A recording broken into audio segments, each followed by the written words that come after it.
Ата. Мектептин ремонтуна 200 сом бериш керек.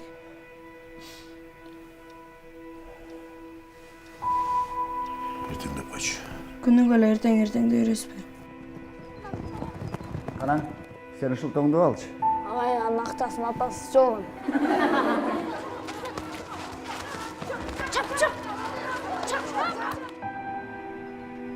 Жексен, сен мектепті мықты сытырбайсың ғой? Шашпа, Жексен, шашпа!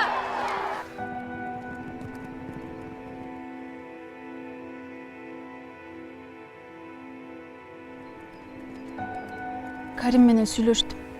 Ал сенин бала кылып алганга макулдугун берди. Атамчы. Ал мен өлүп калбайбы? Трактордың қарызын құтылам дейбі? Кутулат. Енен кім? Ей, есек, барса, түйіңе жете мен қарап.